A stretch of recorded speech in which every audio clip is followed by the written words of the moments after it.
Après que Satan et ses anges furent expulsés du ciel, Jean a vu paraître l'Antéchrist à titre de gouvernement mondial, ainsi que l'émergence du faux prophète. Alors, dans le 12e chapitre du livre de l'Apocalypse, comme nous l'avons étudié ensemble, il y a cette guerre qui a éclaté dans le ciel, et c'est bien le dernier endroit où on pensait avoir une guerre, mais Michel s'est levé avec les anges qui sont restés fidèles envers Dieu contre Satan, ses démons et ses anges également, et ils furent expulsés des lieux célestes. Nous savons que durant cette dispensation, le diable et ses anges et ses démons ont accès dans les lieux célestes. D'ailleurs, la Bible appelle Satan le prince de la puissance de l'air, parce qu'il a encore cette liberté d'aller dans les lieux célestes. Mais à compter du milieu des 7 années de tribulation, voilà que cette guerre éclate là-haut dans le ciel et son temps est terminé. Maintenant, il est expulsé hors des lieux célestes et son seul champ d'action, désormais, sera la planète Terre.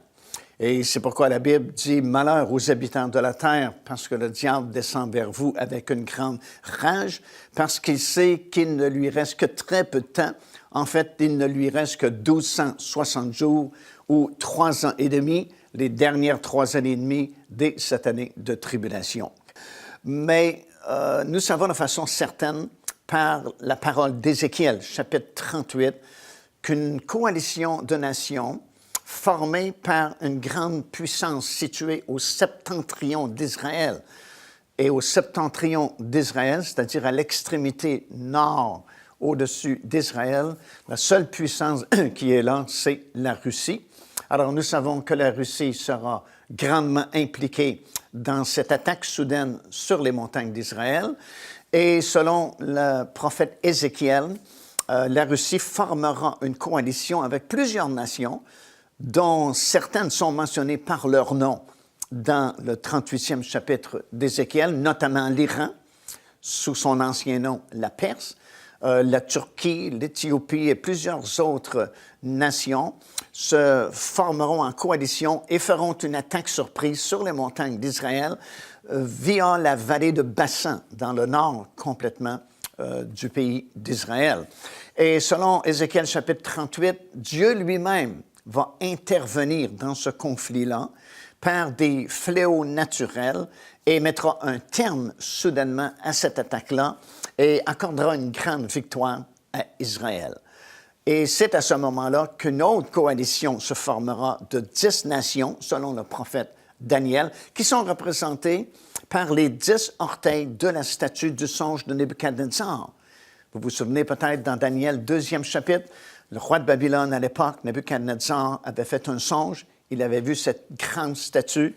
Et c'est Daniel qui va lui donner l'interprétation de son songe en lui expliquant que la tête d'or de la statue le représentait lui, ou du moins le royaume de Babylone, qui était le royaume en pouvoir à l'époque de Daniel sur toute la surface de la terre, suivi des Perses et des Mèdes, suivi d'un 3e empire, celui de la Grèce, puis d'un 4e empire, l'Empire romain, qui devait se diviser en 2 parties représentées par les 2 jambes de fer de la statue, disparaître de la circulation. Mais Daniel va nous expliquer que dans les derniers jours, ce 4e empire mondial, l'Empire romain, qui avait disparu, reviendra sous une forme différente, sous la forme de 10 rois ou 10 nations puissantes qui signeront, selon Daniel, des alliances humaines entre eux.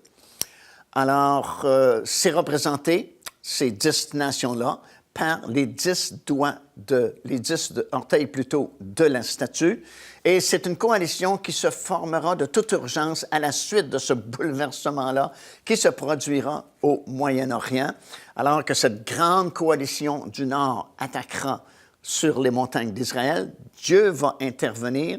Les 2 tiers de cette coalition seront mis en déroute.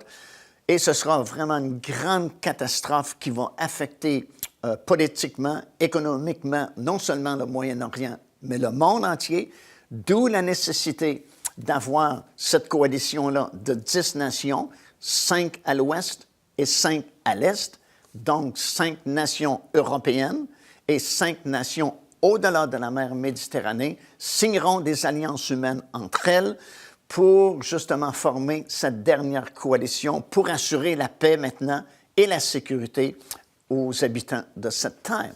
Alors, c'est le meilleur moment pour cet homme que la Bible appelle l'Antéchrist de faire son apparition, d'émerger pour confirmer cette alliance de paix et de sécurité pour une durée de 7 ans, comme Daniel le mentionne dans le chapitre 9 et le verset 27. Et tout naturellement, Israël, ça va être facile pour lui d'accepter cet homme comme son Messie parce que ce sera évident pour le monde entier que c'était Dieu qui était intervenu pour donner cette grande victoire à Israël contre cette coalition du Nord qui avait été formée contre lui. Donc, Dieu même mentionne par la bouche du prophète Ézéchiel dans le chapitre 38, Dieu, par la bouche de son prophète, dit « Le monde entier saura que c'est moi qui est intervenu. » Alors, bien sûr, notamment en Israël, on saura que c'est l'Éternel qui est intervenu, comme il intervenait autrefois dans des batailles dans l'Ancien Testament contre les Syriens et ainsi de suite. Souvent, Dieu est intervenu pour accorder une grande victoire à son peuple, à Israël.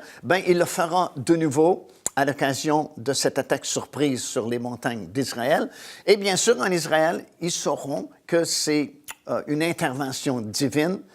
Alors, quel meilleur moment pour cet homme, cet imposteur, de faire son apparition, prendre le crédit de cette victoire-là, se proclamer le Messie d'Israël, le Sauveur d'Israël, et nous savons qu'Israël, malheureusement, acceptera cet homme comme son Messie. Jésus avait bien dit dans l'Évangile de Jean, « Moi, je suis venu au nom de mon Père, et vous m'avez rejeté. Un autre viendra en son propre nom, et vous l'accepterez. » Alors, nous savons qu'Israël va accepter cet homme comme son Messie, comme j'ai mentionné il y a quelques instants. Et tous ces événements, vous savez, sont très proches de nous, puisque tous les autres signes mentionnés dans la parole du Seigneur, pour nous prévenir de la proximité du retour du Seigneur Jésus-Christ, sont désormais accomplis. Autant dans l'Église, autant chez les nations du monde, autant en Israël. Et tout ce qui reste à venir, vraiment, c'est cette confirmation de cette alliance pour une durée de 7 ans. Et comme nous l'apprenons, et comme je viens de mentionner, cette confirmation ne peut pas être signée avant que cette catastrophe n'arrive au Moyen-Orient pour provoquer justement la coalition des 10 nations et provoquer cette signature d'un traité de paix. Alors, à ce moment-là, ce sera la première apparition de l'Antéchrist, la première révélation de l'Antéchrist pour l'Église, parce que, comme j'ai mentionné, nous devons le voir avant que la trompette ne sonne pour l'enlèvement des croyants. Et Daniel a même précisé qu'il viendrait d'une certaine région en particulier, la région de l'ancien territoire de l'Assyrie. Aujourd'hui, l'Assyrie, l'Irak, font partie de cet ancien territoire-là qu'on appelait au temps biblique l'Assyrie. Et c'est dans le 8e chapitre du livre de Daniel que nous commençons cette révélation-là de l'origine de l'Antéchrist, puisque dans le 8e chapitre du livre de Daniel, nous avons cette vision du bouc et du bélier. Le bouc représente la Grèce et la grande corne du bouc représente son leader. À l'époque, c'était Alexandre le Grand. Et le bélier, qui avait 2 cornes, bien sûr, représente l'empire des Perses et des Mèdes. Et les 2 cornes représentent les 2 empereurs, celui de la Perse et celui des Mèdes. Et les 2 foncent l'un sur l'autre au-dessus de la mer. Et la grande corne fut brisée soudainement, symbolisant la mort soudaine d'Alexandre le Grand. Et effectivement, Alexandre le Grand est mort soudainement dans sa tente à Babylone, à l'âge, je pense, de 30 ans ou 33 ans. Alors, soudainement, Alexandre le Grand est disparu. Et la parole de Dieu nous informe qu'à partir de ce moment-là, à partir de la mort d'Alexandre le Grand, son empire fut divisé parmi ses 4 principaux généraux. Alors, le grand empire d'Alexandre le Grand a été divisé en 4 parties: l'Égypte, la Syrie, la Thrace, qui est la Turquie moderne, et la Macédoine, qui est la Grèce. Et puis, Daniel a vu une petite corne sortir de l'une de ces 4 cornes-là. Parce que quand la grande corne qui symbolisait Alexandre le Grand fut brisée, 4 cornes ont sorti de cette grande corne-là, représentant les 4 territoires parmi lesquels ont été divisés le grand empire d'Alexandre le Grand. Et un peu plus tard, nous apprenons que Daniel a vu une petite corne sortir de l'une de ces 4 cornes-là. Et cette petite corne, c'était l'Antéchrist. Alors, nous savons que l'Antéchrist doit sortir de l'un ou l'autre de ces 4 territoires-là, soit l'Égypte, soit la Syrie, soit la Turquie ou soit la Grèce. Et c'est au 11e chapitre du livre de Daniel que nous allons apprendre de façon très précise duquel de ces 4 territoires-là l'Antéchrist sortira, puisque dans le 11e chapitre du livre de Daniel, nous lisons au sujet de nombreuses guerres qui se sont produites autrefois entre ce que Daniel va appeler le roi du Nord et le roi du Sud. Le roi du Nord représentait la Syrie, le roi du Sud représentait bien sûr l'Égypte. Et finalement, nous apprenons dans le 11e chapitre que c'est le Nord qui va remporter la victoire finale, et c'est de ce territoire-là que sortira cette petite corne qui symbolise l'Antéchrist qui doit se pointer dans les derniers jours. Alors, nous savons de façon certaine, par la parole de Dieu, l'origine de l'Antéchrist. Il va venir de cette région-là du monde, l'ancien territoire de l'Assyrie. Et c'est curieux que depuis quelque temps, c'est un territoire vraiment très conflictuel, puisque nous entendons parler de ce territoire-là, l'ancien territoire de la Syrie moderne et l'Irak, presque à tous les jours dans nos nouvelles, parce qu'effectivement, c'est un territoire rempli de conflits, et c'est de cette région-là, selon la parole de Dieu, qu'émergera l'Antéchrist pour venir en Israël signer ce traité-là, cette confirmation d'alliance pour une durée de 7 ans. C'est pourquoi la Bible l'appelle, et à plusieurs reprises, l'Assyrien, lorsque l'Assyrien viendra dans le pays d'Israël, comme ça dit dans Michée, le chapitre 5 et le verset 4, également dans le livre du prophète Ésaïe, chapitre 10, verset 5 jusqu'à 12 et 24, et le chapitre 14 et le verset 25. Ce sont des versets qui nous parlent de cet homme comme étant l'Assyrien qui un jour va venir contre Israël. Alors, nous savons de façon certaine, et c'est bon de savoir ça, parce que ça évite beaucoup de confusion, alors que beaucoup de personnes vont prédire que l'Antéchrist, c'était Kissinger, c'était Obama, ou c'était le pape, ou c'était d'autres personnalités. Non, cet homme va venir de cette région-là, et c'est impossible de savoir qui il sera avant ce moment-là où il paraîtra pour confirmer cette alliance pour une durée de 7 ans. Alors, c'est inutile de faire des spéculations, d'essayer de trouver une personnalité dans le monde aujourd'hui qui représenterait l'Antéchrist à venir. C'est impossible. On ne peut pas le savoir de cette façon-là. Il ne sera révélé qu'à ce moment-là où il confirmera une alliance pour une durée de 7 ans entre Israël et plusieurs pays aux alentours, garantissant la paix et la sécurité, enfin, pour cette planète. Ce n'est qu'à ce moment-là que nous saurons. Le monde ne saura même pas que c'est l'Antéchrist. Évidemment, Israël non plus, puisque, comme j'ai partagé avec vous, Israël va plutôt l'accepter comme son Messie. Pour le monde, ce sera un génie politique. Pour le monde arabe non plus, ce sera comme leur Mahdi. Le seul groupe sur cette planète qui saura que cet homme est l'Antéchrist prophétisé dans la parole de Dieu, bien sûr, c'est l'Église de Dieu, puisque nous avons ces informations contenues dans la parole du Seigneur, particulièrement dans le livre de Daniel, chapitre 9, encore une fois, verset 27, nous spécifiant que cet homme, dès l'instant où il fera son apparition, va confirmer une alliance pour une durée de 7 ans. Comme j'ai mentionné aussi précédemment, il ne faut pas attendre la confirmation de ce traité-là pour se préparer afin de faire partie de l'enlèvement des croyants dans ces derniers jours, puisque dans Matthieu chapitre 25, alors que le Seigneur va donner cette parabole des 10 vierges qui représentent son Église dans les derniers jours, ce n'est qu'au cri de minuit, finalement, que ces vierges se sont réveillées et c'est un signal qui a été donné. Et souvenons-nous, dans Thessaloniciens, Paul va enseigner concernant l'enlèvement de l'Église et il va bien dire à un signal donné à la voix d'un archange et au son de la trompette de Dieu. Alors, il y a un signal qui est donné avant même que ces croyants ne montent dans les airs à la rencontre du Seigneur. Et ce signal, ce cri de minuit, comme c'est mentionné dans Matthieu 25, ben c'est la confirmation de cette alliance-là. Parce que peu importe qui vous êtes dans le monde évangélique, peu importe si vous êtes pentecôtiste, baptiste, frère en Christ, méthodiste ou peu importe, dans le monde évangélique, tout le monde, un jour, a entendu prêcher concernant la venue de cet homme-là, comment il signera ou confirmera une alliance pour une durée de 7 ans. Et bien sûr, dès l'instant où ça se fera, tous les prédicateurs du monde entier, dans le monde évangélique, changeront le message qu'ils ont préparé pour donner à leur Église, pour dire « c'est lui, c'est lui, c'est lui, c'est lui ». Et peu de temps après, la trompette sonnera et ceux qui étaient prêts avant le cri de minuit. Parce que c'est l'enseignement que nous retenons de la parabole de Matthieu, chapitre 25.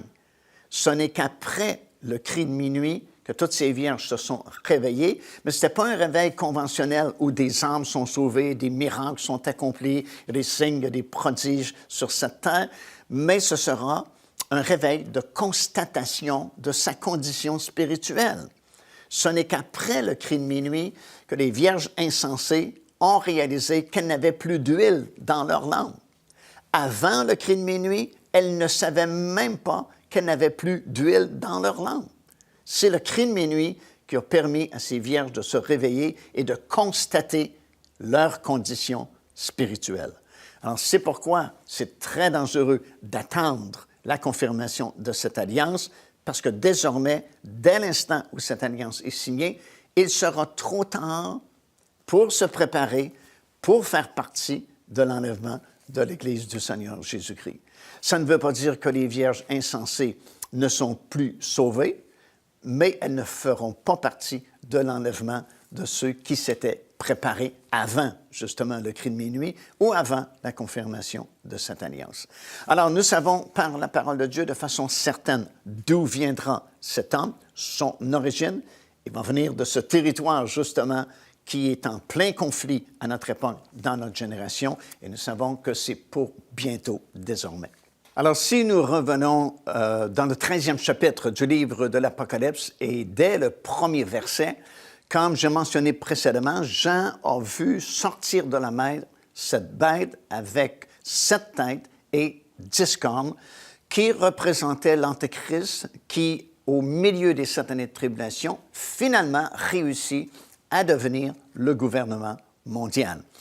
Il a 7 têtes parce que les 7 têtes, nous apprenons dans le livre de l'Apocalypse, ces 7 têtes représentent les 7 empires mondiaux qui se sont succédés à partir du premier, le royaume de l'Égypte, jusqu'au 7e, que je vais vous expliquer dans quelques instants, et qui ont été en relation avec Israël. Alors, les 7 têtes sur cette bête-là qui sort de la mer représentent les 7 empires mondiaux qui ont eu des relations avec Israël. Tout d'abord, l'Égypte.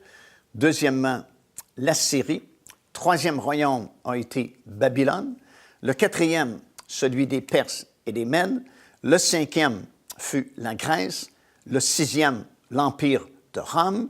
Et le 7e, on peut l'appeler Rome revisité, puisqu'il est le 7e empire mondial, formé de ces 10 nations-là qui feront une coalition ensemble pour former un 7e empire mondial.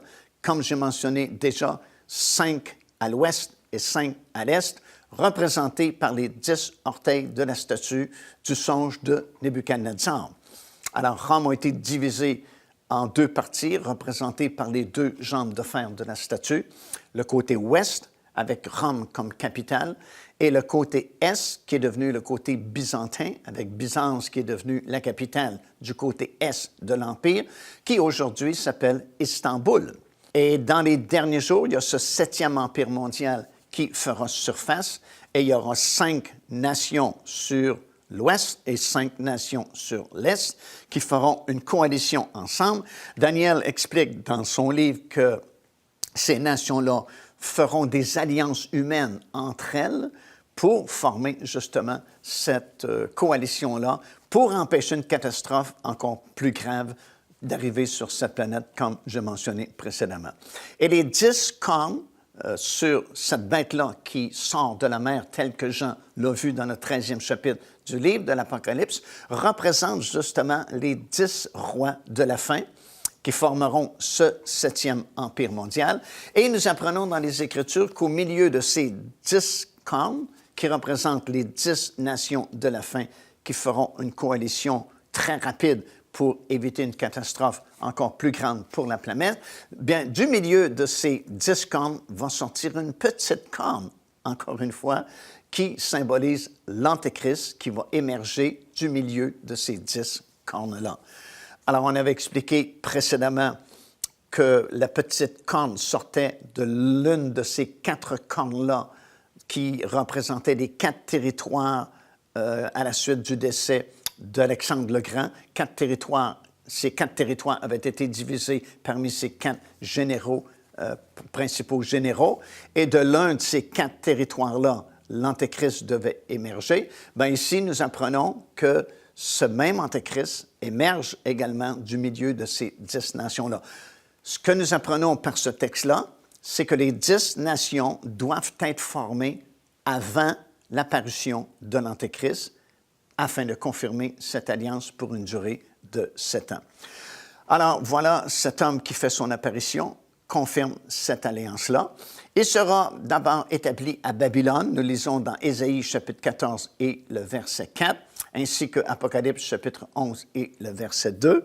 Ce sera son premier lieu où l'action se déroulera. 3 ans et demi plus tard, nous savons qu'il déménagera ses quartiers généraux à Jérusalem, puisque justement dans Apocalypse chapitre 11 et le verset 2, nous apprenons qu'au milieu des 7 années de tribulation, il réussira à contrôler la ville de Jérusalem, qui sera divisée à ce moment-là, et laissée sous le contrôle de l'Antéchrist pour 1260 jours, comme il est écrit dans ce 11e chapitre du livre de l'Apocalypse, c'est-à-dire les 3 dernières années et demie des 7 années de tribulation. 3 ans et demi plus tard, il réussit à devenir le gouvernement mondial, comme j'ai expliqué précédemment. Lors de son inauguration, certainement qu'il y aura grande cérémonie d'inauguration, cet homme devient le gouvernement mondial et la foule va se rassembler.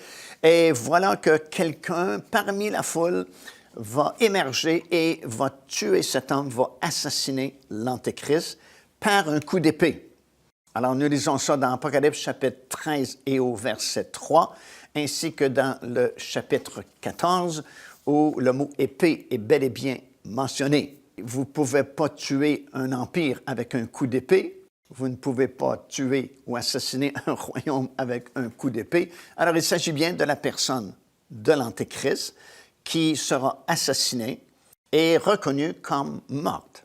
Cependant, la Bible va nous expliquer, dans Apocalypse chapitre 17 et au verset 8, qu'il remontera de l'abîme. Alors, c'est-à-dire, voilà le scénario, ce qui va se produire, quelqu'un dans la foule va émerger et va tuer cet homme avec un coup d'épée. Cet homme va tomber par terre, reconnu comme mort, va descendre dans le séjour des morts, dans l'abîme, comme tous les morts qui ne sont pas morts juste ou en Jésus-Christ font, descendre dans le séjour des morts, dans l'abîme. Mais la parole de Dieu nous affirme qu'il va remonter de l'abîme. Alors, c'est comme s'il revient à la vie, à la stupéfaction du monde entier. Et à partir de ce moment-là, il n'est plus une personne tout à fait normale. Cet homme va devenir une personne hybride, comme nous appelons aujourd'hui, partie naturelle, partie surnaturelle. Alors, c'est pourquoi personne ne pourra tuer à nouveau l'Antéchrist. Et c'est pourquoi lui et le faux prophète, lisons-nous, à la fin, ils seront jetés vivants dans l'étang ardent de feu. Parce que l'Antéchrist et le faux prophète seront des personnages surnaturels à partir du milieu des 7 années de tribulation. Et c'est pourquoi les gens seront étonnés. Et à ce même moment, on voit ce deuxième personnage qui fait son apparition soudainement, sans crier gare. La Bible l'appelle le faux prophète carrément.